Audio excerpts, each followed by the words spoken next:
আসসালামু আলাইকুম ওয়া রাহমাতুল্লাহি ওয়া বারাকাতুহু। প্রিয় বন্ধুরা, মাহে রমজানের শেষ দিকে এবং আজকে তোদের শেষ প্রান্তের দিকে আমরা ধীরে ধীরে এগোচ্ছি। বক্তৃতা লম্বা করব না। বাংলাদেশের বর্তমান যে রাজনৈতিক পরিস্থিতি, এই পরিস্থিতিটি যে কোনো বিবেকবান মানুষকে চিন্তিত করে তোলে। আমরা বরাবরই আপনাদের বলে এসেছি যে ভারতের হৃৎপিণ্ড ছিঁড়ে যেদিন বিশ্বের একমাত্র মুসলমানের স্বতন্ত্র আবাসভূমি পাকিস্তান সৃষ্টি হয়েছিল, সেদিন থেকেই ভারতের নেতারা এই দেশটিকে ধ্বংস করার জন্য, এদেশে তাদের নতুন সরকার প্রতিষ্ঠা করার জন্য তাদের অব্যাহত প্রচেষ্টা ছিল। তারই ফলশ্রুতিতে সাবেক প্রধানমন্ত্রী শেখ হাসিনা বাংলার রাষ্ট্রীয় ক্ষমতায় আসলেন। আমাদেরকে চিন্তা করতে হবে যে একদিকে বিশাল পূর্বাঙ্গ ভারত, অপরদিকে ছোট্ট আকারের সমাজতান্ত্রিক বার্মা, তার মাঝখানে আমাদের এই ছোট্ট বাংলাদেশকে টিকে থাকা প্রয়োজন। এবং এই বাংলাদেশকে টিকে থাকতে হলে তার নিজস্ব জীবনাদর্শের প্রতি তাকে শ্রদ্ধাশীল হতে হবে, তত্ত্বশীল হতে হবে। জীবনযাপনের সমস্ত দায় দায়িত্ব এই আদর্শের মূল চেতনাকে অনুসরণ করতে হবে।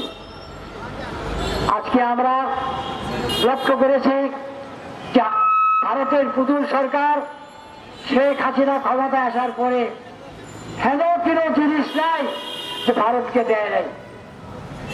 বাংলাদেশ একটি কৃষি নির্ভর অর্থনৈতিক দেশ ছিল। ভারতীয় আগ্রাসনবাদের শ্রেণীভুক্ত সরকাররা ক্ষমতা এসে সে বাংলাদেশকে আজকের বাংলাদেশ কৃষি নির্ভর দেশ নয়। আজকে বাংলাদেশের চাল আমদানি করতে হয় ভারত থেকে, চাল আমদানি করতে হয় ভারত থেকে, পেঁয়াজ আমদানি করতে হয় ভারত থেকে। এই যে লজ্জা আর কি হতে পারে?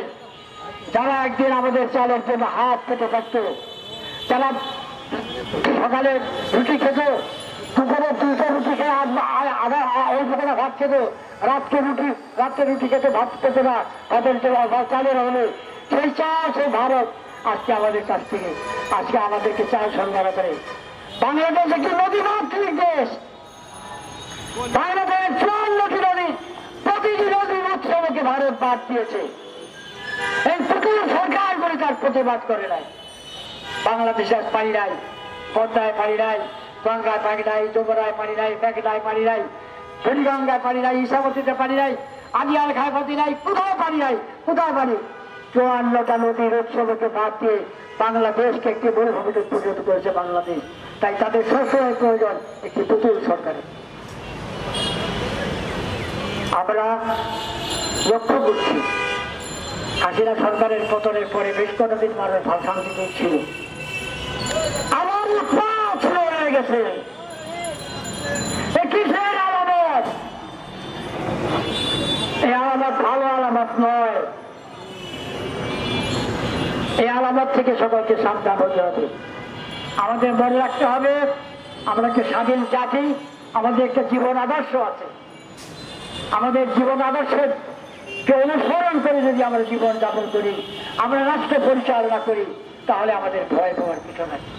আমি বিশেষভাবে বলতে চাই, পৃথিবীর বুকে যখন রাতের আধার নেমে আসে, মুক্ত আকাশে পাখি তখন আকাশে থাকে না, নেমে আসে মাটির পৃথিবীতে।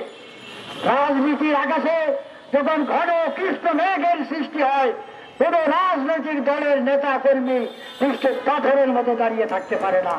তাই আমরা অবিলম্বে সকল দল মতকে এই ধ্বংসাত্মক রাজনীতির থেকে দূরে থাকার আহ্বান জানাই এবং বাংলাদেশকে শক্তিশালী করার জন্য ঐক্যের বিকল্প নাই বলে আমরা মন্তব্য করছি। ক্ষমতার স্বচ্ছ সামান্য কিছুদিনের ক্ষমতার জন্য দয়া করে কেউ ঐক্যগ্রস্ত করবেন না। ঐক্যই আমাদের শক্তি, ঐক্যই আমাদের অগ্রতার থাকে আরো ত্বরান্বিত করবে। আমরা সকল রাজনৈতিক দলের কাছে, বিশেষ করে সরকারের কাছে অনুরোধ করি, সরকারের কিছু কিছু ব্যর্থতা আছে, অস্বীকার করার কারণ নাই। কারণ বাংলাদেশের নিত্যপণ্যের গুরুত্বপূর্ণ নিত্যপণ্যগুলির দাম এখনো মানুষের ক্ষমতার বাইরে। আমরা দাবি করি অবিলম্বে আপনারা এই ব্যবস্থা করুন। মাহে রমজান শেষ হতে চলছে, পবিত্র ঈদ উল ফিতর আগত।